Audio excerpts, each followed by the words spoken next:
Welcome back. So we're going to turn the page, or turn the book, I guess, and survey book 2 of the Psalter. And as we begin doing that, I want you to think back on the times when we've been reminded in the text that the faith community is always just one generation away from paganism. Remember our discussion of the Shema in Deuteronomy 6 and its theological claim that there's only ever one God, and that's Yahweh. It's affectionate invitation that we're invited to love Him back because He first loved us. And then it's missional thrust. You see, as the family observes my loving God back 24/7, it provides oodles of opportunities at teachable moments to share why I made that choice, why I performed that service, why I didn't push back under that duress. And then its practical application. God's instructions to an already called, already redeemed people aren't empty words to be recited rote on special occasions. They're meant to influence how a believer thinks, what a believer does, how a believer relates to family and society. And I mention this again because overall, this next collection of the Psalms is focused on just that. Passing a vibrant faith life on to the next generation. You see, real worship is neither mindless routine nor accidental. Real worship is intentional. It's from the heart. I find that whenever I find myself engaged in private worship or corporate worship activities, and I'm engaging just from memory. I mean, I can recite, I can sing along with everyone else, but I know my heart and my mind is somewhere else. Then I realize I'm just blowing bubbles. See, when I show up to corporate worship just because it's time to be there, I need to kick myself and ask, what am I doing here? I think it makes an incredible difference when I make the conscious decision beforehand that I'm coming to congregational worship or small group worship or even private worship with the prior intention to meet with God, to hear from Him, with the intent ahead of time of responding to God. God, whatever you say, the answer is yes. So, yes, the Apostles' Creed and good hymnody needs to be handed down from generation to generation. It seems that the last 4 or 5 decades of praise courses maybe fall a little bit short here, both in terms of content and in terms of memorability, but those are teaching tools, but they're not meant just strictly to be performed. They're meant as prayers, as testimony, as confessions, and they're meant to be lived out. Well, in Book 2, that's Psalm 42 to 72, more of David's Psalms, along with others like the Psalms of Korah and Asaph and Solomon, provide models for worship and ways of cultivating one's covenant relationship with God. You see, to worship God is to desire Him ardently, like a deer in this arid land pants for streams of water. Psalm 42:1. You see, to worship God in spirit and in truth is to be cultivating that prior intention I talked about responding to God's light and God's truth. 43:3.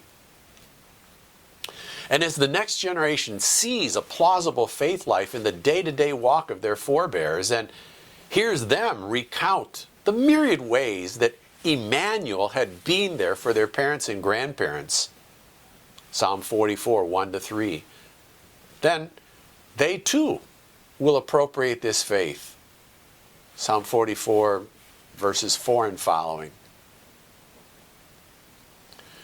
This needs to happen in good times, Psalm 45, a royal wedding, and in bad times. Psalm 46, a disaster. Psalm 47, conflict. And they will experience God's rest in the city of God, 48 and 49, as they worship in spirit and in truth, Psalm 50.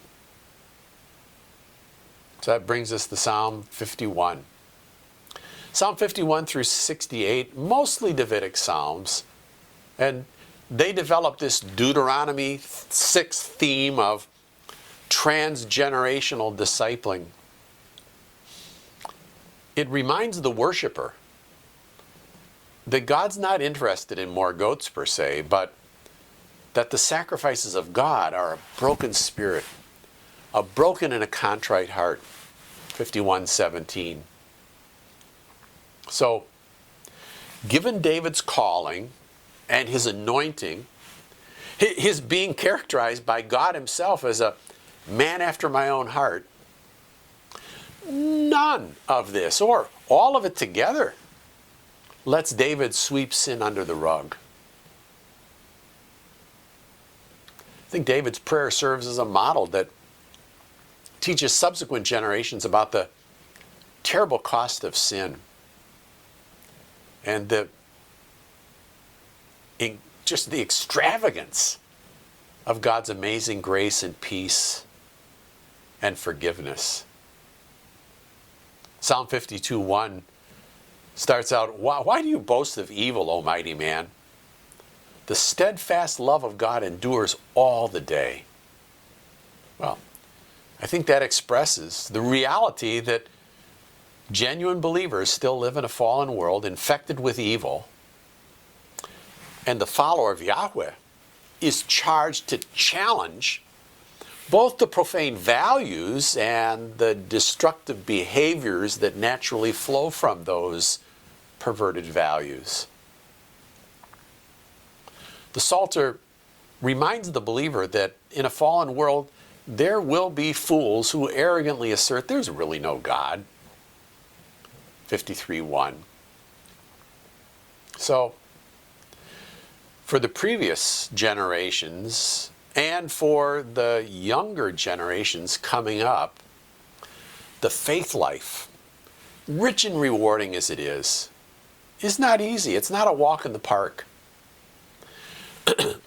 But the witness of the Psalms is that even when life gets hard, even painful, and serving the Lord gets messy, the believer's reminded in Psalm 54-64 that they can cast all their cares on Emmanuel. Look at 55:22. My helper, the upholder of my life. 54:4 and 5. So, as I choose to put my trust fully in Him, I shall not be afraid. I mean, what can man do to me? I can be grateful even through life's trials, and my soul feels like it's in the midst of lions. 57:4. You see, God is working out His mission to reach a lost world in and through my life, and I get to sing out, be exalted, O God, above the heavens. Let your glory be over all the earth. I'll give thanks to you among the peoples, and I will sing praises to you among the nations. Psalm 57. So, flip over to Psalm 67. You see, from the perspective of God's promised covenant with Abraham and David, the missional believer prays, may God be gracious to us and bless us and make His face to shine upon us, Selah. Wow, just so we can live happily ever after? No, look at the next verse, verse 2. That your way may be known on earth, and that your saving, hey, wait a minute, that's Yeshua, your saving power may be known among all nations, Goyim. Let the peoples praise you, O God. Let all the peoples praise you. Let the goyim, the nations, be glad and sing for joy. For you judge the peoples with equity and guide the goyim, the Gentiles, the nations upon the earth. Let the peoples praise you, O God. Let all the peoples praise you. The earth has yielded its increase. God, our God, will bless us. God will bless us. Let all the ends of the earth fear him. Wow. You see, the believer realizes that present circumstances notwithstanding, in the end, God's victorious.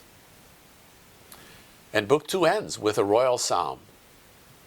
David's prayer for Solomon is the next in line through whom the righteous ruler will come. Think about it. We'll see in a bit.